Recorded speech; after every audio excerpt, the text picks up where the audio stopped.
qu'il a de moi n'est qu'un précepte des traditions humaines. Vous pouvez vous asseoir. Depuis hier, nous partageons sur un sujet. Nous avons nommé le respect. C'est un petit sujet, mais très important. C'est un petit sujet, mais qui peut nous permettre d'atteindre de grandes choses. C'est lui qui a le respect, est capable de demander tout ce qu'il veut à Dieu. Dieu lui est agréable. Il sera agréable à Dieu. Parce que il respecte Dieu.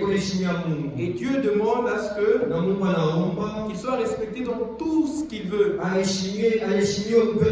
Il veut qu'on le respecte dans sa parole, qu'on le respecte dans l'église, qu'on respecte ses serviteurs, qu'on respecte ses fils et ses filles, qu'on respecte les autorités, qu'on respecte le mariage, on respecte tout le monde, petit ou grand, on respecte chaque pays, on respecte les lois. Nous devons être des hommes qui respectent tout. Parce que c'est ce que Dieu veut de nous. Il veut que nous soyons des hommes obéissants, respectueux, des hommes qui ont l'apparence. On est en train d'envier leur vie. C'est ce que Dieu veut de nous. Et ça, beaucoup de chrétiens l'ont perdu. Depuis hier, nous avons vu qu'est-ce qu'était le respect. Nous avons montré que c'est la crainte qui amène le respect. Nous avons exploré avec vous la parole de Dieu. Nous avons vu que la crainte, c'est avoir du respect et de la révérence envers Dieu. Et nous avons montré la révérence envers Dieu par les actes que certains des anciens avaient fait, même quand nous nous levons pour lire la parole de Dieu. C'est un acte de révérence. Et ça, nous devons l'avoir déjà dans notre cœur. Nous devons avoir de la révérence à chaque fois que nous nous approchons de Dieu. Comme si nous prenons de lire dans Ésaïe, on a dit que s'approche de moi. Mais malheureusement, il ne le donne que de la boue. Et ça, c'est vrai. Aujourd'hui, nous avons beaucoup de personnes qui se disent être chrétiens parce qu'ils vont à l'église, parce qu'ils appartiennent à une certaine congrégation, mais ils n'ont Dieu que des lèvres. Et ce sont ces personnes que nous pouvons, dans les stades de football, ceux qui vont chez les féticheurs, ceux qui prennent de l'alcool, ceux qui font des gaffes, ceux qui sont dans des prisons, ce sont celles qui sont des prostituées, ce sont ces personnes-là qui vont apporter, ce sont ces personnes qui se disent serviteurs, ces personnes qui se disent fils et filles de Dieu, ce sont eux-là qui n'ont Dieu que des lèvres. Vous savez quoi on va dire? Oh non, Dieu c'est mon espérance, Dieu c'est mon Père. Et quand vous vous approchez de près, c'est seulement de la bouche qui le dit. Quand vous observez par sa vie, rien ne respecte Dieu. Il se coiffe comme un voyou, il parle comme un voyou, elle s'habille comme une prostituée, ses amis sont que des bandits. Voilà pourquoi Dieu se plaît encore une fois ici. Il dit que ce peuple ne m'honore que de la bouche et de lèvres, mais son cœur est éloigné de moi. Hier avec vous, nous avons vu Ézéchiel. Pourquoi est-ce que si nous sommes de véritables chrétiens, Dieu a normalement changé notre cœur. Et ce cœur-là ne se nourrit que de la parole de Dieu.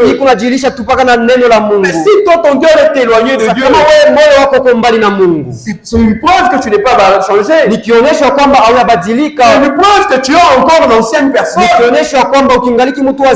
une preuve que tu t'es seulement joint à l'église. Alors que tu n'es pas né dans l'église. Nous pouvons prendre le livre de Marc. kitabu ya Marko. Marc 7, Marko 16. à partir du verset 5. Kuanzia kwa mstari wa 5.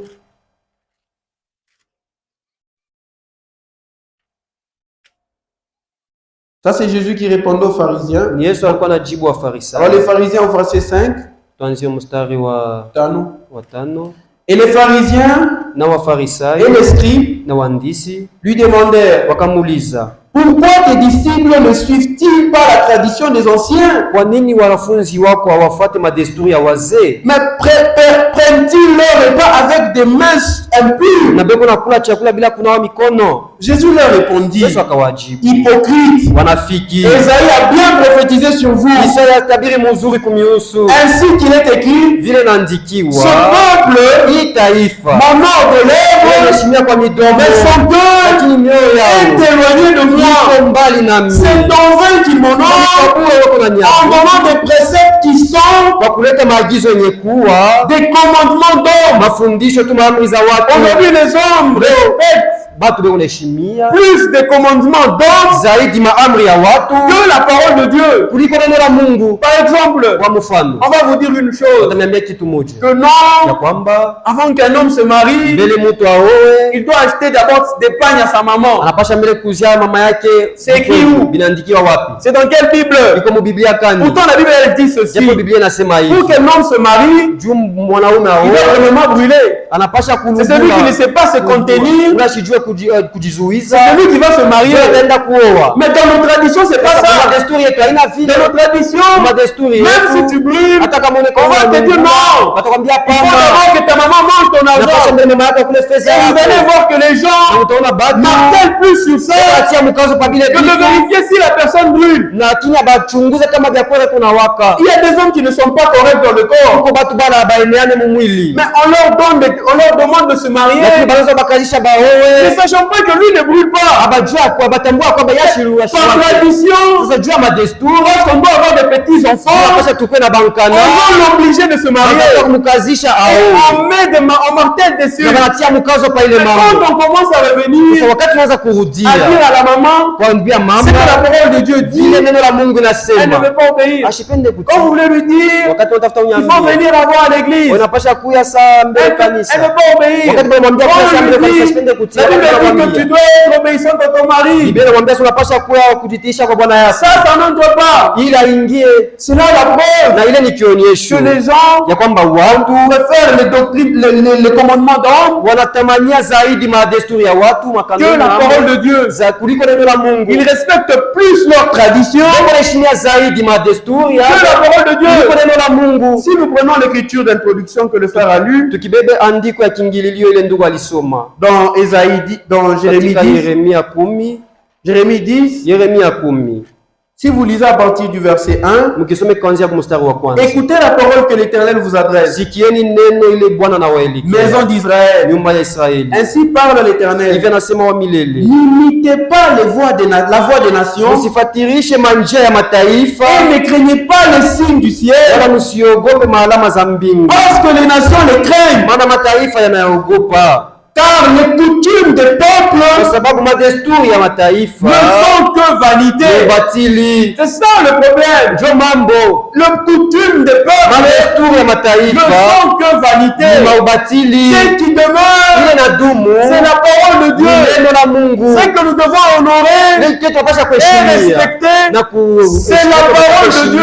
ni neno la Mungu. C'est pas les doctrines des hommes. Haina madesturi ya C'est pas ce watu, que les hommes disent. haina vile watu beko Nous nasema. prenons toujours les hommes du mariage. Paka mfano ya Vous ndoa, pouvez être par exemple quelqu'un qui vient du Kasaï. tunaweza kuwa mtu kwa mfano anatokea On vous dit Kasai, que non, selon notre coutume, nasema oh, kufuatana na desturi yetu il faut que tu amènes 2 chèvres, unapaswa ulete bambusi tu amènes bawili, des bidons d'huile, ulete mabidon tu mbili ya amènes ceci mafuta, et cela. ulete bifulani na bifulani. Mais tu n'es pas vraiment obligé de respecter ça. Inasema kazisha utii bile. que tu respectes ça, ubiheshimie, que tu ne respectes pas wala ça, usibiheshimie, cela ne fait rien devant Dieu. mbele ya Mungu haina Oh mubaya. non, c'est le père qui doit manger la Ni dot baba ndio anapasha kula mali de sa petite fille. ya mukana wake. C'est pas biblique. Abina mu Biblia, Ce n'est pas biblique. abina mu Biblia. Celui qui demande la dot, Ule kuna lomba celui mali, qui marie la fille, ule kuna oesha binti, c'est le père. ni Mais baba. on préfère respecter nos Sasa coutumes tunapenda zaidi kuheshimia que d'honorer la parole de Dieu. kuliko kuheshimisha neno la Mungu. On ne sait pas de regarder ce que la parole de Dieu nous dit. Hatutafuta kuchunguza kile neno la Mungu On linasema. commence à dire à la sœur, Banaanza kuambia non, sasa tu dois dada, être comme ça avant de te marier. mbele ya ubakuo unapasha kuya Tu hivi, dois faire ceci. unapasha fanya C'est ce que la kifulani. parole de Dieu dit. Ndio kile neno la Mungu Ça, on ne linasema. peut pas respecter Ila ça. tutawatupende kuitii, On veut s'abandonner lakini tunapenda à des kujachilia choses qui sont les coutumes des hommes. vitu vimekuwa madesturi ya watu. Vous allez voir les gens Utaona batu qui veulent tous bote banapenda faire comme tout le monde dans les fêtes. bafanye sabatu bote Il y a makaramu des wao. coutumes dans les fêtes. Kuna kosa ni madesturi Tout le monde peut s'abandonner dans ça. na bote banapenda kujachilia. Mais quand vous leur demandez Sasa wakati unabauliza d'honorer la parole de unabaomba Dieu, batiishe bati neno la Mungu, ça devient tout un Baishi neno problème. la Mungu inakuwa ni mambo, Ça devient tout un inakuwa problème. ni mambo. Maintenant, quand nous venons à l'église, Sasa wakati tunakuya nous kukanisa venons pour écouter la parole de Dieu. tunakuya kusikia neno la Et nous Mungu devons avoir des cœurs obéissants. na tunapasha kuwa na mioyo Des ya cœurs prêts. utiifu na mioyo yenye Comme ce kutayarishwa, que Esaü dit kama vile Isaya dans son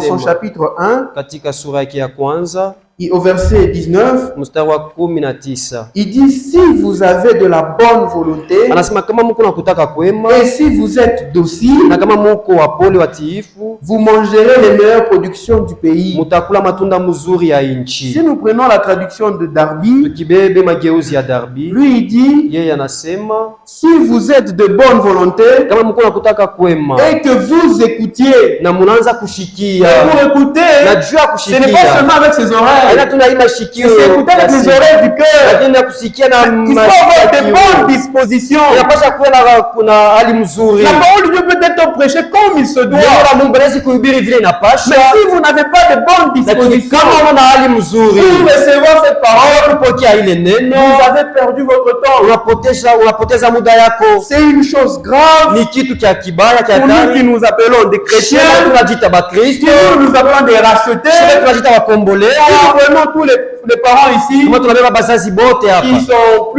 ont plus de 60 ans, wale beko na miaka 16 si on essaie de leur demander du temps de kama tunatafuta kubauliza Mobutu, wakati ya Mobutu, quand Mobutu venait, wakati Mobutu alianza il nous raconte qu'il fallait chanter pour Mobutu. walikuwa kanatuambia kwamba Et on ne chantait pas n'importe comment. na bakaanza kumwimbia namna Il yoyote, chantait avec joie aanza kuimba ni na parce furaha qu'il le yote. craignait, Kuna balikuwa tena parce qu'il kuogopa, respectait Mobutu. kuna balikuwa wanamheshimia Mais Mungu. nous ici, nous Sasa, sommes devant le bon Dieu, hapa tuko mbele ya Mungu le mkubwa, créateur des cieux et la muumbaji wa terre. mbingu na dunia. C'est lui qui nous a sauvés. Alituokoa, Mais on est froid. lakini tuko baridi, On chante comme si on ne veut pas, tunaimba saa tupende, comme si on nous a obligés. tunaimba saa bila tukazisha bio. Et beaucoup ne connaissent même pas les cantiques. Bamingi abajua hata yenye mimbo Ce n'est pas des nouveaux cantiques qu'on a aina chantés. mimbo ya sasa ile Ce tuimba sont des anciens na cantiques. mimbo ya Des zamani, cantiques que tout le monde est censé mimbo connaître. ile watu wote wanapasha Si kujua. on commence à demander ici, Kama tunaweza sasa kuuliza qui hapa, ont des recueils de cantiques ici? bangapi beko na vitabu ya Il y a mamimbo? beaucoup qui n'en ont pas. Uko bamingi hapana nabyo. Déjà que même la Bible, beaucoup n'en ont pas. Kwanzia hapo mbele pa Biblia On se bamingi pose hapana des nabyo. questions. Tunajiuliza. Vous êtes 15 ans de chrétiens, Uko Mkristo wa Sans Bible. hauna na Biblia, sans recueil de hauna na cantiques. vitabu vya Tu chantes mamimbo. quoi quand tu es à la maison? Mpaka binini C'est normal qu'on connaisse pas les ni cantiques. kawaida hawezi Si kujua on mambo. ne chante pas, Sasa kama c'est tuimbake une preuve qu'à la maison on ne chante Sasa pas. kama kunyumba Si on n'a pas de Bible quand on est à l'église, na Biblia wakati c'est une preuve qu'on ne prie pas à la maison. Sasa kunyumba C'est tuombake clair. ni ya Parce wazi. que comment tu peux venir ici Sasa sans Bible? je utakuya hapa bila Comment tu Biblia? peux dire que la Bible est ton absolu? Je utasema Biblia ni tegemeo Là, tu lako n'en as pas. lakini hauna nayo. Non, mon frère. Hapana ndugu Là, ce n'est yangu. pas honorer Dieu. Ila ina kuheshimia Là, ce Mungu. n'est pas respecter Dieu. Ila ina kumheshimia Mungu. C'est comme un élève Yuko sasa qui mwanafunzi vient étudier ton cours, anakuja kujifunza wakati unafundisha, mais il n'a jamais ton cahier. lakini ashikalake na kaya ya kuri Il ne yako prend jamais note. ashandikake. Est-ce que cet élève va réussir à la fin? Eti ule eleva ataweza Unaweza kumwisho, kuweza, ashitawezaka kumwisho. Pourquoi? Parce qu'il n'a Juu ya pas de nini? notes. Maana ashandikake La Bible, Biblia c'est ce que nous disons notre absolu. ndio ile tunasema itegemeo. La parole de Dieu Neno la Mungu a été contenue dans cette Bible. baliandika ni mui Biblia. Cette Bible, Na hii Biblia c'est Dieu sous la forme des ni Écritures. Mungu mwali ya maandiko. Comment vous faites pour ne pas la voir? Unafanya je muikose? Comment vous vous appelez les enfants de Dieu? Unajiita je wana wa Mungu? Mais vous n'avez pas de Bible. Lakini na Biblia Donc vous ne les lisez pas. nikusema muisomake. Dites-nous, vous lisez quoi? Sasa mtuambie mnasomaka nini? Dites-nous, qu'est-ce que vous êtes en train de lire? Sasa mtuambie mnasomaka nini? Avant que nous commencions le culte, Mbele tuanze nous ibada. étions dans le guest là-bas Ulikuwa kule kunyumba kwa ofisi avec le frère Jules. na ndugu Ju Et on était en train de partager sur les événements qui doivent venir. na tulikuwa nazungumza kuhusu mambo inapasha Et on kufika. s'est posé des Na questions. tuliujiuliza Si des gens déjà ne lisent pas la Bible sasa, à la kama maison, hapa sasa watu hawasome Biblia kwa nyumba, s'ils ne méditent pas la Bible chez eux kama à la maison, hawafikiri Biblia kwa nyumba le yao, jour où on va fermer ces sasa portes, siku ile hii milango wataifunga. qui va lire pour eux la Nani Bible? ataweza kubasomea Biblia? Parce que le seul endroit où toi tu écoutes la parole de Basi Dieu, moja tu unasikiaka neno la Mungu c'est quand tu viens à ni l'église. wakati unakuwa C'est kanisa. le seul lieu où on ouvre, Fazi moja ile tu où tu banakufungulia vois que Esaïe a 5 pages. ndio unajua kasema C'est vrai que tu vois que Jérémie vient après ndio Esaïe. unajua kwamba Yeremia ni kisha C'est vrai que tu Isaya. vois que Matthieu, c'est le premier livre dans le Nouveau Unajua kwamba Testament. sema Mathayo ni kitabu cha kwanza mwa Quand Agano tu arrives à la maison, Sasa wakati unafika kunyumba tout est oublié. yote unasaulika. Quand tu unasahau. penses que Unawazia kwamba quand le jour de la pression viendra, wakati siku ya kutukaza itafika, c'est Dieu qui viendra ndio Mungu atakuya donner maintenant ce zèle akupatia sasa ile bidii de commencer à lire la kuanza parole. kusoma neno. Mon frère, si tu ne te prépares pas maintenant, Ndugu yangu, kama hapa sasa sache que ujitayarishe, quand on fermera ces jua portes, kwamba wakati milango ça wataifunga sera fini pour toi. itakuwa inamalizika kwako. Ce n'est plus le temps là que tu vas chercher maintenant Na- comment être zélé. Haitakuwa mwile wakati utaanza kutafuta namna kuya Ce n'est plus ce bidii. temps là que tu vas chercher comment commencer à lire la Bible. Haina mwile wakati ndio utaanza tafuta namna gani ya Parce que kusoma tu ne Biblia. prends même pas note. Maana hawandikaki hata kwenye kuandika. Quand on prêche, Wakati bado tu unahubiri es là. ukisha tu kuikala Attends, tu penses que ça va aller où? chunga mewazia unawazia sema bitaenda wapi? Quand tu rentres à la maison, Wakati unarudia tu ne kunyumba médites pas sur ça. Alors, fikiri yake pa vile banakuhubiri ni kusema c'est grave. ni hatari. Mes frères et mes sœurs, Ndugu yangu na dada yangu, prenons conscience de ce que nous faisons. hii mambo tu tunafanya tuweke mwakili. Il est plus tard que nous le pensons. Sasa inaisha kuchofa sana zaidi vile Très, tunawazia, très, très tard. wakati inaisha kusonga sana Le sana. frère Branham, Ndugu Branham qui est le messager de cet âge, alikuwa mjumbe wa dans les kizazi. autres âges, quand vous observez, Kama mnatazama mabizazi bingine, quand les messagers mouraient, wakati mjumbe alianza kufa, on passait de notre âge. ni kusema kile kizazi kinaisha, banaenda kwa kizazi Notre kingine. messager à nous est mort. Mjumbe wetu alikufa, On nous a envoyé même un enseignant tunatumia hata mwalimu pour nous ramener à la parole de ili Dieu, aturudishe kwenye neno la Mungu, pour mettre le message dans les ili Écritures. kurudisha ujumbe kuonyesha maandiko. Même lui, Na ye mwenyewe il est mort. anakufa, anapita. Frère, Ndugu. regardez à quelle heure nous sommes. Mwangalia tuko saa gani? Il est très tard. Sasa inaisha kusonga sana. Beaucoup peuvent te dire, Bamingi banaweza kuambia non, il faut d'abord qu'il y ait d'abord le troisième oh, inapasha pouls. mbele troisième pool Il faut ifike, d'abord reformer les inapasha églises. mbele bafunge Puis le makanisa, troisième na pool. kisha troisième pool, Après, nous irons dans na kisha l'enlèvement. ndio kutakuwa kunyakuliwa. Ndio Ces choses peuvent se passer en une journée. vile vitu vinazifika vyote mshuku moya. Dieu est tout puissant. Mungu ni wa uwezo yote. À la venue de Jésus-Christ, Kwa kuja kwa Yesu je Kristo pense plus de 400 prophéties tunawazia zaidi ya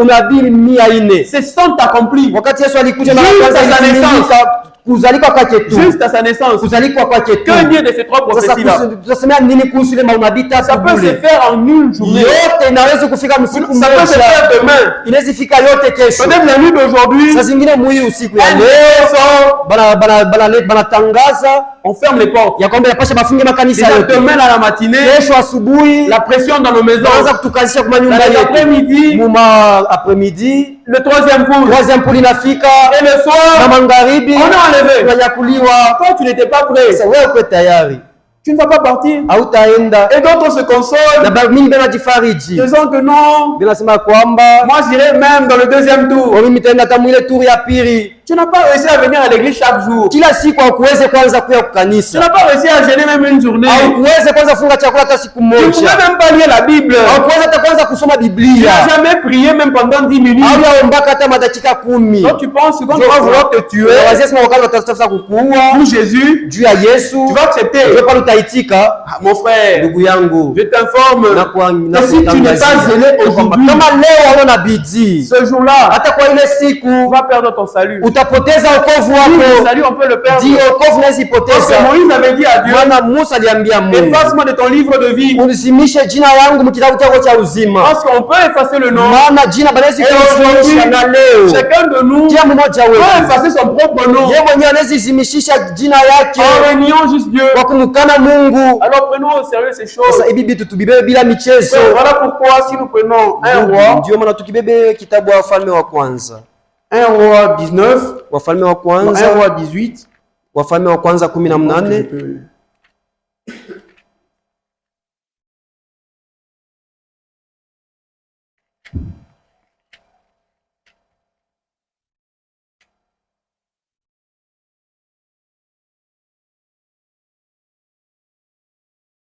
le verset où Élie parlait au peuple de Dieu. Mstari ile Elia alikuwa anasema. Voilà le verset 21. Mstari wa 21. Alors Élie s'approcha de tout le peuple. Sasa Elia akakaribia mbele ya taifa Ça, c'est lote. ce que je veux aussi te dire ce Na soir. ndio kinapenda kuambia na tawe imangari Et dit, na kusema jusqu'à quand mpaka na wakati gani serez-vous de deux utaweza côtés? kuyumba yumba mangambo Si mbili? l'Éternel est Dieu, Kama wa milele ni Mungu, allez après lui. mumfuate. Si c'est pas, allez après Kama lui. ni bali ndiye Mungu, Mais mumfuate. malheureusement, le peuple Lakini kwa ole taifa ne lui répondit rien. haikumujibu kitu. C'est ce qui est l'état aussi d'aujourd'hui de Ndio l'église. hali ya kanisa leo pia, On ne sait plus avoir une bonne position. hatujue na kuwa na msimamo. La question est posée. Sasa ulize banauliza, Si tu crois que l'Éternel c'est lui Dieu, kama unaamini ya kwamba milele ndiye mais Mungu, crois-le de tout ton sasa cœur. uamini basi na moyo wako wote. Si tu crois que c'est Baal qui est Dieu, Kama unaamini ya kwamba ni bali ndiye mais Mungu, va chez les Baal. wende basi kwa Il bali. ne faudra pas aujourd'hui tu es avec nous. Haipashi leo huko nasi, Demain tu es chez les Baal kesho aussi. huko kubalombi, Après demain tu es chez Baal kesho Malamba. yake huko kubalamba, Après l'autre tu es chez les catholiques. na kesho yake tena Dis-nous ta position. Tuambie fazi yako. Si tu veux être chrétien, Kama unapenda kuwa Mkristo, sois chrétien, un véritable chrétien. wa kweli. Si tu veux être Kama païen, unapenda kuwa mpagano, sois un véritable kuwa païen. mpagano wa kweli, Ça ne sert à rien. haifaidikie kukitu. C'est ce qui nous est dit dans Apocalypse Ndio kile anatuambia katika pour Ufunuo notre âge. juu ya kizazi kietu. Apocalypse chapitre 3, Ufunuo sura ya 3 à partir du verset, kuanzia kumstari après du verset 15. kuanzia mstari wa 15. Je connais tes œuvres. Najua matendo yako, Je sais que tu n'es ni froid najua kama wewe hauna wala baridi ni bouillant. wala moto. Malheureusement, c'est ça l'état de l'église. Na kwa wale ndio hali ya kanisa. Puisses-tu être froid ou Basi bouillant, wala ukuye moto wala ukuye baridi, ainsi parce que tu es tiède ili basi vile kwa vuguvugu et que tu n'es ni froid ni bouillant, hauna wala moto wala je te baridi, vomirai de ma bouche. nitakutapika kinywani mwangu. Ça ne sert à rien Ndugu, haifaidikie kukitu d'avoir le deux dans ses mains. ya kuwa na biwili mu mikono yako. Soit tu es totalement chrétien, Wala uko Mkristo kwa utendo, soit tu aimes l'Éternel ton Dieu de tout ton cœur, wala unapenda milele Mungu wako na moyo wako wote, au lieu d'aimer Dieu en partie, japo unapenda Mungu kipande et puis en partie tu aimes le diable. na kipande tunapenda shetani. Non, non, non, mon frère. Hapana ndugu yangu, Nous avons besoin de connaître ta position. tunapenda tujue msimamo yako. Voilà, nous parlons sous le respect. Tunasemezea kuhusu Nous pouvons heshima. continuer ce que nous avons lu dans la brochure, le respect. Tunaweza kuendelea na kusoma ile tuanza kusoma katika mahubiri heshima. Nous prenons le paragraphe Tunabeba korasi yake 49. ya 49. Donc commençons au 48. Tunaanzia kwa 48. Cela ne veut pas dire que Ile haina kusema vous avez peur de lui, mukuna boka yake, mais cela signifie que lakini ni kusema vous lui accordez le respect mukuna mpatia heshima et la révérence. na adabu. Et lorsque vous respectez Na Dieu, wakati munaheshimia Mungu, vous craignez Dieu, mukuna muogopa, vous craignez de lui déplaire mukuna ogopa musikose kumpendeza en quelque chose, mu jambo lolote, vous craignez de faire quelque chose de faux, mukuna ogopa kufanya kitu kibaya, vous ne voudriez pas le faire. mupende Et kukifanya. au 49, il dit ceci: Na kwa 49 je crains ma mère, naogopa mama yangu, je crains ma femme, naogopa bibi yangu, je crains mon église, naogopa kanisa yangu, je crains tous les serviteurs de naogopa Dieu, watumishi wote wa Mungu, soucieux de ne pas mettre sur leur chemin na sipende niweke munjia yabo une pierre d'achoppement. jiwe ya kikwazo. Je crains les gens de la ville, Naogopa watu wa mutauni, soucieux de ne pas faire quelque chose de na faux sipende nifanye kitu kibaya qui leur ferait penser que je ne suis pas un chrétien. kinaweza kupeleka bawazi ya kwamba mimi sina Mkristo. Voilà pour ce qu'il dit. Na muone njoo kila Vous voyez, unaona, avant de pouvoir avoir du respect, mbele ya kuya na heshima vous devez avoir de la crainte. unapasha mbele kuya na oga, Et Dieu exige na cela. Mungu anaishurutisha Il ile, réclame le respect. anadai, anaomba heshima. Oui, Dieu le réclame. Ndiyo Mungu anaidai, anaiomba. Et la crainte, Na oga, nous savons que la crainte tunajua kwamba oga amène le respect. ikunapeleka kuheshima. Ainsi, nous allons essayer de parcourir Hivi tutapima kutembea les différentes formes de respect de Dieu. hali ya kuachana ya heshima ya kumheshimia Nous allons Mungu. commencer d'abord avec ce qui est très très Na important. tutaanzia hapo mbele na ile kwa mafaa C'est zaidi, de pourquoi respecter Dieu. ni juu ya nini kumheshimia Mungu. Pourquoi craindre Dieu? Kwa nini tunapasha kumwogopa Il n'y a Mungu? qu'une seule réponse. Ndugu, na jibu ni moja tu, Parce qu'il est Dieu. maana yeye ni Mungu, Parce que c'est lui notre maana Père. ni yeye baba yetu, Parce que c'est lui notre maana Maître. ni yeye mwalimu wetu. Nous lui devons du respect. Tunamupasha Juste heshima d'abord parce qu'il est Dieu. kwanza hapo, tujue yeye ni Parce que Mungu, c'est un être omniprésent. yeye kwa fazi Un yote, être omnipotent. yeye kwa uwezo Un yote, être qui n'a ni père ni mère. sina na baba wala mama, Qui est un être qui a vécu par lui-même. ule kunaishi kwa yeye Donc mwenyewe, personne n'a vu. na ule mtu Donc ayaonaka, personne ne connaît son na origine. ule mtu ashijue Déjà maisha juste yake. pour ça, Na jitu ya nous ile devons le craindre. tunapasha Nous lui kumwogopa, devons du respect. tunapasha Juste heshima, parce qu'il est Dieu. maana tu juu yeye ni Mungu. Prenons le livre d'Ésaïe. Tuwebe kitabu ya Isaya, Ésaïe 43. Isaya 43, Ésaïe 43. Isaya 43 À partir du verset 10, kuanzia kwa mstari wa 10. Dieu dit ceci. Mungu anasema hivi, Vous êtes mes témoins, muko washuhuda wangu, dit l'Éternel. anasema Bwana, Vous nyinyi et mon serviteur que j'ai choisi, na mtumishi wangu niliyechagua, afin que vous le sachiez, ili mupate kujua que vous me croyez na mupate kuamini, et compreniez que c'est moi. muelewa kwamba ni mimi. Avant moi, Mbele yangu il n'a pas été formé de Dieu. kwa kuwaka Mungu Et mwingine, après moi, Biblia kisha mimi, il n'y en aura point. nyuma mimi nakuwa kuwaka C'est moi. ni mimi, Moi qui suis l'Éternel, ndiye wa et milele, en moi, na nje yangu il n'y a point de sauveur. hakuna mwokozi C'est celui mwingine. qui nous a sauvés, Mungu ule alituokoa c'est notre ni Seigneur Bwana et wetu Sauveur na Jésus-Christ, mwokozi Yesu qui Kristo, est notre Dieu, alikuwa Mungu qui est le wetu, Jéhovah de l'Ancien Testament. Il dit qu'en dehors de lui, anasema nje il yake n'y a point de Dieu. hakuna Mungu C'est mwingine. juste parce que c'est lui le seul Dieu. Mtu yeye ni Mungu Nous peke devons yake, le craindre. tunapasha kumwogopa. Et il continue, il dit ceci. Anaendelea na C'est kusema hivi, moi qui ai annoncé,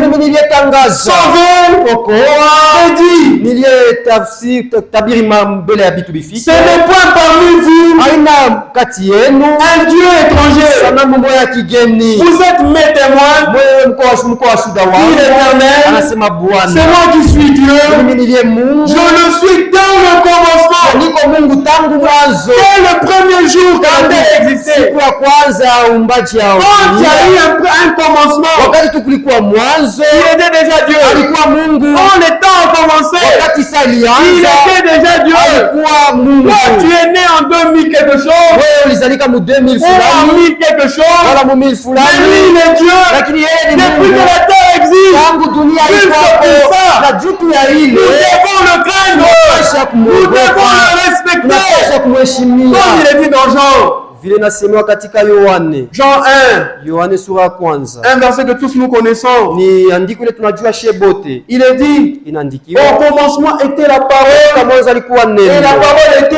avec na Dieu, neno alikuwa pamoja na et la Mungu, parole était Dieu. na neno alikuwa Mungu. Quand nous allons dans Genèse 1, Tukiende katika Mwanzo sura ya kwanza, Genèse chapitre 1, Mwanzo sura ya kwanza, vous verrez que mtaona ya kwamba au commencement, katika Dieu mwanzo créa les cieux Mungu et la aliumba terre. mbingu na Si vous lisez dunia. dans la parole de Dieu, Kusoma katika neno la vous verrez Mungu, qu'il a commencé à créer utaona kwamba alianza tout ce qui kuumba était dans les cieux vyote vile vilikuwa et tout ce kumbingu, qui était sur la terre. kisha vyote vilikuwa pa C'est lui dunia.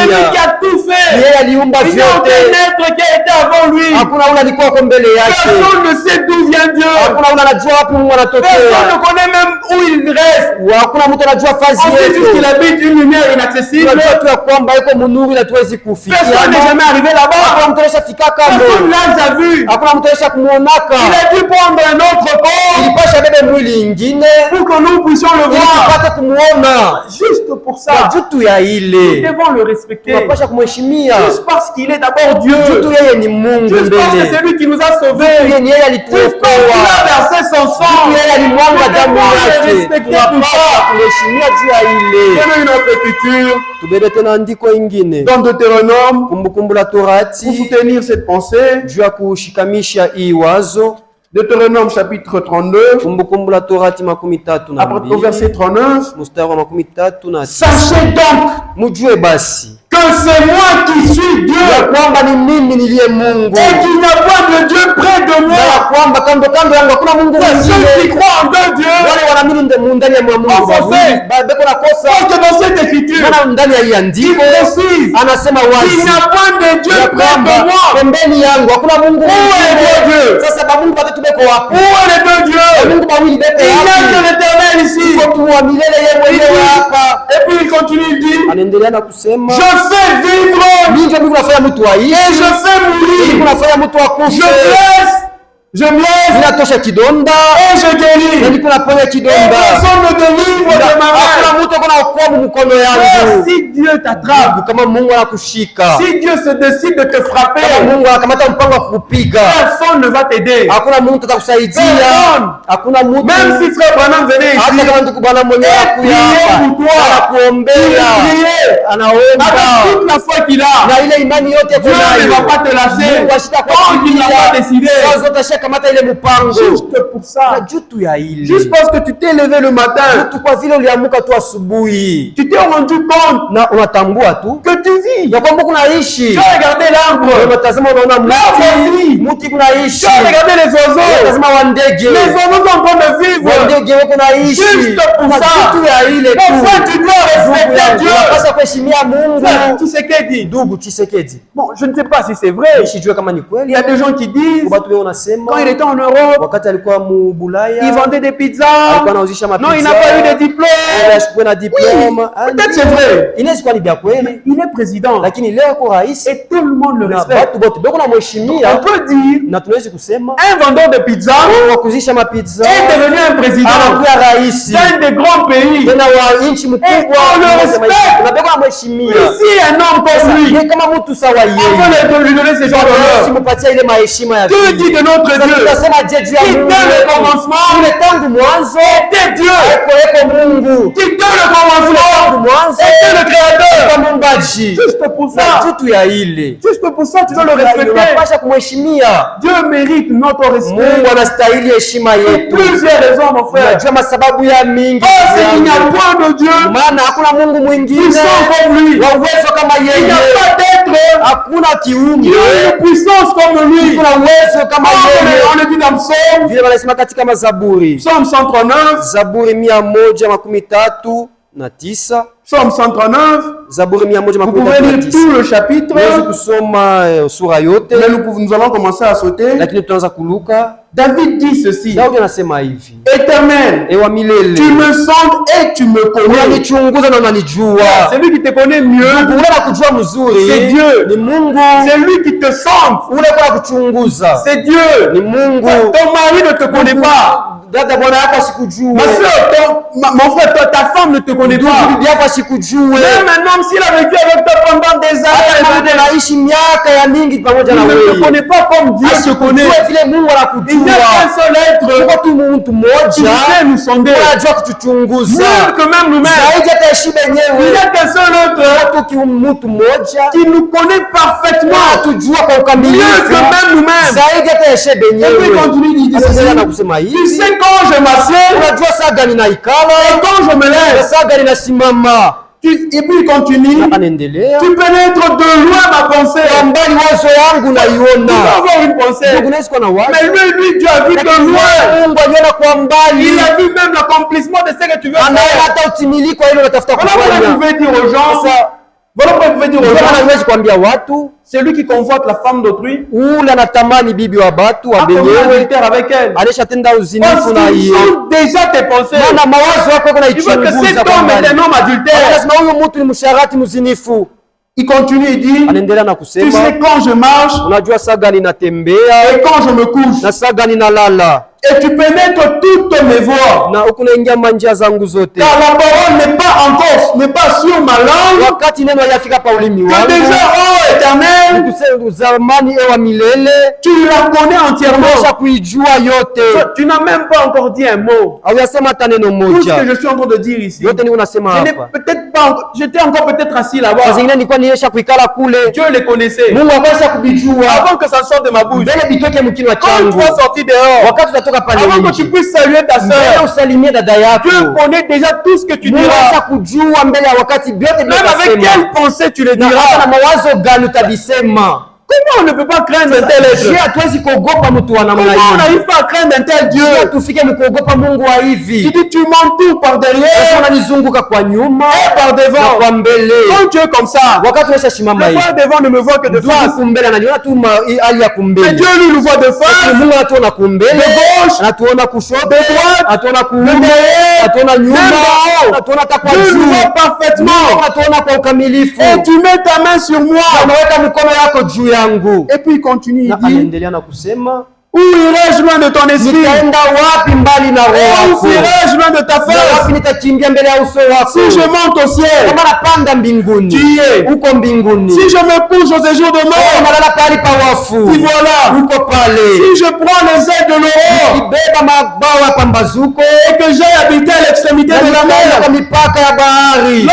aussi ta main me Hata conduira ule mkono wako et ta utaniongoza droite me saisira. na uume wako utanishika. Si je dis, Kama nasema au moins les ténèbres basi magiza me couvriront, unaweza unifinika, la nuit devient lumière autour de moi. lakini kando kando yangu usiku inakuya nuru. Même les ténèbres Hata magiza ne sont pas obscures pour toi. haina giza mbele yako, La nuit, haina yeusi mbele yako. la nuit Usiku brille comme le jour ikunangaza kama mchana, et les na ténèbres magiza comme la lumière. ikunangaza kama nuru. C'est toi qui as formé mes reins, Ni wewe ulitunga kiuno yangu, uliumba. qui m'as tissé dans le sein de ma Wewe mère. ulitunga mtumbo ya mama yangu. Quand tu étais encore un petit embryon, Ndugu, wakati ulikuwa ukingali c'est Dieu kiambryo, qui te donnait la ni forme. Mungu alikuwa anakupatia umbo. C'est Dieu qui faisait de toi ce que tu Ni es. Mungu anakufanya kile wiko. C'est Dieu qui t'a formé encore dans le ventre de Ni ta Mungu mère. alikuwa anakutunga mtumbo ya mama yako. Il te connaissait déjà Déjà là. tangu mtumbo alikuwa aisha kukujua. Et il dit au verset 15, Nasema kwa mstari wa 15. mon corps n'était point caché devant toi Mwili wangu hakuwa kujificha mbele yako. lorsque j'ai été fait dans un lieu secret, Wakati nilitungiwa mufazi ya siri, tissé dans les profondeurs de la na terre, nilitungiwa mupanda ya dunia. quand je n'étais qu'une masse informe, Wakati nilikuwa mtu bila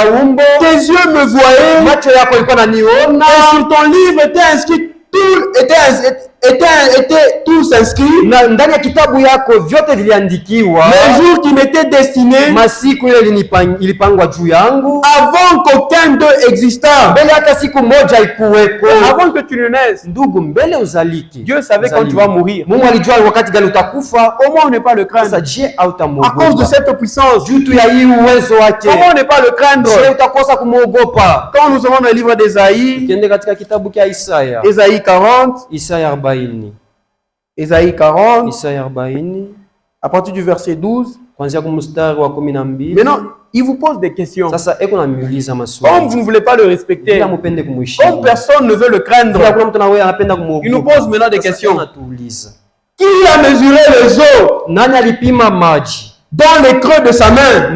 mkono yake? Qui parmi nous ici Nani kati yetu lève la main? anyoshe mkono? Il avait pu mesurer les eaux. Hawezi kupima Quand il maji. prend l'eau, Wakati anabeba il maji, met dans sa main. anaiweka yote Il mumkono sait yake, mesurer ça. anajua bwingi ya ile Qui? maji. Nani Qui a déjà mesuré ça? anaisha ipimaka? Pris les dimensions des cieux Nani alibeba madimension ya mbingu, avec la paume de sa main. maburefu ya mbingu na mkono yake? Tu te mets à faire Ni ceci. kusema unaanza kufanya hivi, unaanza pima mapa, Tu essayes ça, unaanza Mais kuipima. le ciel, Sasa unaanza pima a déjà fait ça? Nani alishafanya Qui a kazi? déjà essayé la dimension du ciel Alishapimaka burefu bwa mbingu avec la paume de ses mains? na mkono yake. Qui? Nani? Et ramasser la poussière de la terre Nani alishakulokotaka mavumbi ya dans un udongo? tiers de mesure. Na mkipande ya moja kati ya tatu On divise la terre en trois. banakata bulongo dunia mavipande Et tatu. toi, tu as pu ramasser un des tiers. Wewe unafika mkipimo wa kulokota moja kati ya ile Qui vipande a tatu. déjà fait ça? Nani alishafanya kazi? Qui a le pouvoir de faire ça? Nani ana uwezo wa kufanya vile? Qui a pesé les montagnes Nani alishapimaka bujito ya milima au crochet? na crochet? Vous voyez, quand on prend, je pense, les enfants, Naona batoto, mnaona batoto quand ils naissent, wakati banazali la manière dont on pèse les enfants, namna ile banakala banapima bujito oui, yabo. c'est ça, le peser au crochet. Ndio ile kupima bujito ku Qui a crochet. déjà fait ça? Nani alishafanya Il a kazi pris vile? toutes les montagnes du Amebeba monde. milima yote hapa dunia. On a pesé ça. Anaweza pima Et bujito connaît le poids de ces na najua montagnes. bujito ya milima. Qui a déjà fait Nani ça? alishafanya kazi vile? Qui? Nani? Il continue, il dit, Anaendelea na kusema et les collines na hata mabonde à la balance. alishaipimaka pa Tu balance. prends toutes les collines, Unabeba mabonde yote tu mets sur la balance. unaweka pa balance Et tu connais leur poids. na unajua bujito yayo. Qui a déjà fait Nani ça? alishafanyaka vile? Qui? Nani? Qui a sondé l'esprit de l'éternel? Nani alichunguza roho ya wa Parce qu'on avait milele? lu que Dieu nous sonde. Bwana, tulisoma ya kwamba Mungu anatuchunguza. Qui en retour arrive à sonder Nani Dieu? alishamchunguzaka Mungu? Parce que Dieu peut être Bwana, là. Mungu anaweza kuwa hapo. Il vient, il tue ton mari. Anakuya anaua bwana Mais yake. il dit dans sa parole Lakini anasema katika neno que j'ai lake, tué ton mari anasema niliua katika neno lake niliua bwana yako pour ton bien. juu ya bizuri byako. Comment ça peut être mon bien? Je naishi kwa bizuri byangu. Alors que j'aimais mon mari. Japo nishampenda bwana Alors qu'on yangu. vivait bien. Japo tulianza kuishi En quoi c'est mon bien? Sasa iko bizuri byangu. Dieu peut faire que Mungu anaweza fanya tu kuwa deviens extropié. mikulu banakukata mikulu. Il dit c'est à cause de ton bien. Anasema ni juu ya bizuri En byako. quoi je ne marche Sasa plus? wewe unajiuliza mimi hivi mishitembee. C'est un bien pour moi. Mimi mishitembee biko bizuri je? Par exemple, quand nous prenons l'exemple de notre sœur, Kibebe kwa mfano dada yetu. elle ne sait pas parler, Asijue kusema. elle n'entend pas. Asisikie. En quoi c'est bien pour Sasa elle? je iko bizuri juu yake. En quoi c'est bien pour Je ni elle? bizuri juu Quand nous yake. prenons un de nos frères Kibebe ici, mmoja wa ndugu qui zetu. n'a pas de vue, Kwa saa zingine en sioni. quoi c'est bien pour lui? Je ni bizuri Parce que kwake. la Bible nous dit que c'est Maana pour notre Biblia bien. inasema ni juu ya Que le bien et le mal Asema bizuri na bibaya nous arrive. biko natufikia. Mais qui peut m'expliquer? Sasa nani anaweza nifasiria? En quoi c'est bien pour nous? Bile bitu byote biko bizuri kwetu je. En quoi c'est bien? Je biko bizuri. Il peut arriver à sonder cela. Nani anaweza kuchunguza Parce que c'est ce que ile? Dieu lui a dit. Bwana, njoo kila Mungu yeye anasema. Vous voyez mon frère? Unaona ndugu Vous yangu? voyez?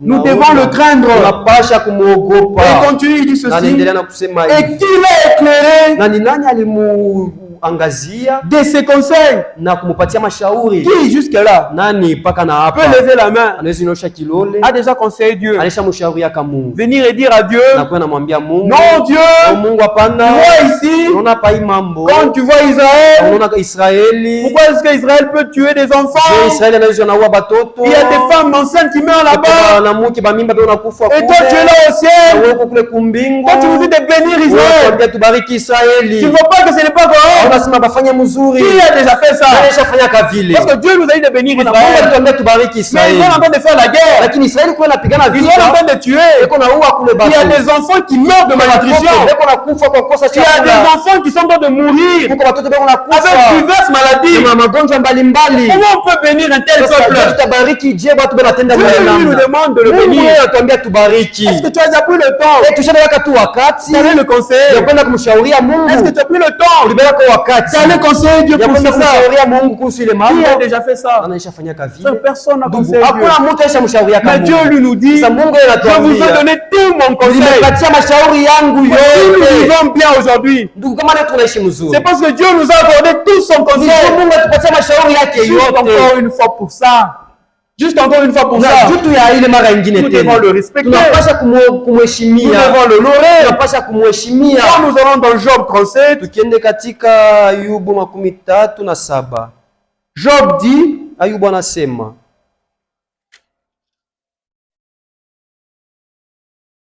au verset 14, mstari wa 14, je pense que c'est une question qui est posée à Job. anazia ni ulizo baliuliza Ayubu. Job, sois attentif à ces choses. Anasema Ayubu, tega sikio kwa Considère encore les merveilles de Dieu. na uone tena mabizuri vya Mungu. Sais-tu comment Dieu les dirige Tunajua namna gani wa milele kuna viongoza et fait briller son nuage étincelant? na kuna angalisha ile nyua ya ile wingo yake ya kuangala. Comprends-tu le balancement des nuées? Eti kunaelewa vile mawingu kunapita. Les merveilles de celui dont la science est parfaite. Eti kunaelewa maishara ya ule hekima yake na elimu yake ni kamilifu. Sais-tu pourquoi tes vêtements sont chauds? Eti unajua kwa nini manguo yako iko ya kivukuti? Quand la terre se repose par le vent du midi. Wakati udongo unapumzika kwa ile pepo ya midi. Maintenant, quand nous allons au verset 23, on lui répond ceci. Nous ne saurions parvenir jusqu'au Tout-Puissant, grand par la force, par la justice, par la droiture, par le droit souverain. Il ne répond pas. C'est pourquoi les hommes doivent le craindre. Porte les regards sur aucun sage. Juste parce que Dieu est tout puissant. Nous devons le craindre. Nous devons le respecter. Quand nous rentrons dans Job 36, Dieu pose des questions à Job. Dieu est grand par sa puissance. Qui saurait enseigner comme lui? Qui a déjà enseigné comme Dieu? Pendant notre temps ici, Dieu a pris un primérien. Et il a confondu le monde. Il a confondu les scribes et les pharisiens. Il a confondu tous les docteurs qui connaissent la Bible. Il a confirmé que cet homme a la pure parole. Qui peut enseigner comme Dieu? Qui lui prescrit ses voies? Qui dit à Dieu, non, ici il faut faire ceci. Non, ici il faut aller comme ça. Qui fait ça? Qui ose dire? Qui fait mal? Oh mon Dieu, quand tu as puni ce peuple, tu as mal agi. Mon Dieu, quand tu as permis qu'on tue tout Israël, tu ne veux pas qu'il y avait des bébés. Tu ne veux pas qu'il y avait des femmes enceintes. Qui a osé dire ça à Dieu? Qui peut faire ça? Souviens-toi. Voilà le conseil qu'on te donne. Souviens-toi d'exalter ses œuvres, que célèbrent tous les hommes. Tout homme le contemple, chacun le voit de loin. Dieu est grand, mais sa grandeur nous échappe. Le nombre de ses années est impénétrable. C'est ce que Paul nous dit dans Hébreux. Hébreux 7. Lorsqu'il parle de Melchisédek, quand il a apparu à Abraham, il dit en effet, ce Melchisédek, roi de Salem, sacrificateur du Dieu très haut. Quand nous allons au deuxième verset, à qui Abraham donna la dîme de tout, qui est d'abord roi de justice, d'après la signification de son nom, ensuite roi de Salem, c'est-à-dire roi de paix, qui est sans père. Qui n'a pas de père ici? Qui n'a pas de père ici? Qui est sans mère? Mais lui n'a pas de mère. Toi tu as une mère. Moi j'ai une mère. Qui n'a pas de mère ici? Sans généalogie. Même Adam a une généalogie. On dit à Adam, fils de Dieu. Ça montre que son père, c'est Dieu. On montre déjà sa généalogie. Mais ici, Melchisédek n'a pas de généalogie. Qui n'a ni commencement, ni jour ni fin. De fin de vie. Mais qui est rendu semblable au Fils de Dieu. Et ce Melchisédek demeure sacrificateur à perpétuité. Mon frère, ma soeur, il faut craindre Dieu. Nous allons nous arrêter par ce passage. Nous pourrons continuer demain si Dieu nous le permet. Matthieu chapitre 10. Chapitre 10 à partir du verset 24. Mathayo 10. Pourquoi nous devons craindre Dieu? Kwa nini tunapasha kuogopa Mungu? Nous avons vu que nous devons le craindre Tunaona kwamba tunapasha kumwogopa parce qu'il est d'abord seulement Dieu. Maana tu kuanzia hapo yeye ni Mungu. Et puis il est tout puissant. Na yeye ni wa uwezo wote. Il n'a pas de jour. Asina na mwanzo masiku. Il n'a ni de fin de jour. Na asina na mwisho ya Il masiku. n'a pas de généalogie. Ashina ula limuzala. Il n'a ni père ni mère. Ashina wala na baba wala na mama. On va ajouter une dernière chose. Tutaongeza kitu ya Au verset 24. Jésus leur parle. Yesu anasemezana nao. Il dit le disciple n'est pas plus que le maître. Anasema mwanafunzi ashimshindie mwalimu yake. Ni le serviteur plus que son Seigneur. Wala mfanyakazi kumshindia bwana wake. Il suffit au disciple d'être traité comme son maître.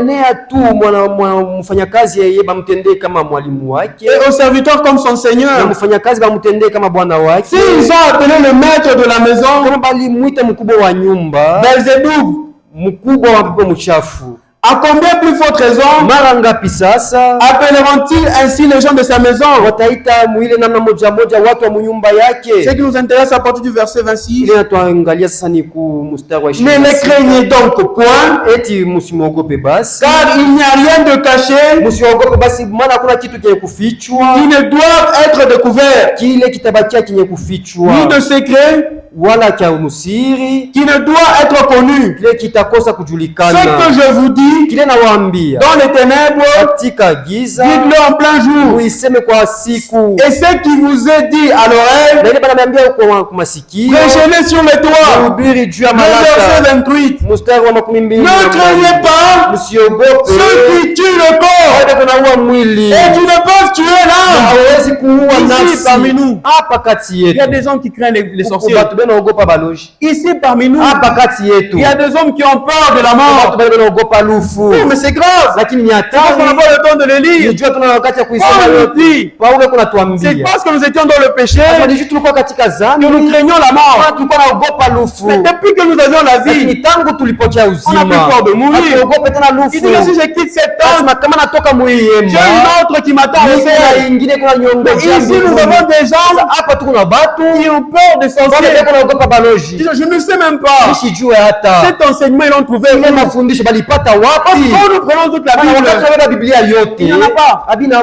Nous avons lu avec vous dans Pamoja Deutéronome na mwe que c'est Dieu qui fait vivre kama ni Mungu kunafanya et qui mtu fait aishi, mourir. anafanya mtu Nous avons lu afife. dans Psaume Tulisoma katika que Mazaburi c'est lui qui connaissait tes ya jours, kwamba ni yeye alijua masiku yako du début jusqu'à la mwanzo fin, mpaka mwisho avant yako. même que tu Mbele naisses. hata uzaliwe. Comment tu peux me dire Sasa je utaniambia un homme qui habite une petite cabane mtu unekala mkanyumba kama nyashi peut te tuer anaweza toi kukuwa weye et te tuer non avec un couteau. na haina kasema anakuwa na kisu, Non, c'est dans l'esprit. unakuwa mkiro, Il vient, il te tue. anakuwa nakuwa Oh mon frère. hapana ndugu Et c'est yangu. ça que toi tu Na crains. njoo kile wewe Mais kunaogopa. quand il s'agit de Dieu, Kwa wakati ni kuhusu Mungu tu ne le crains pas. umogope. Tu vis comme tu veux. Unaishi vile unataka. Aujourd'hui, je te dis, Leo la nakuambia, Bible te dit Biblia ceci, inakwambia ne hivi. craignez pas ceux qui tuent le corps Usiogope ule kunaua et qui mwili ne peuvent tuer l'âme. asiwezi kuua Craignez nafsi. plutôt Muogope bali celui qui peut Mungu faire anawezi kufanya, périr l'âme hawezi kufanya nafsi ukufe et le na corps hata mwili dans la Gehenna. ndani ya Pour ce Adese. soir, que le Seigneur vous bénisse. Juu ya hii magharibi, Nous allons Bwana continuer wabariki, demain. tutaendelea kesho.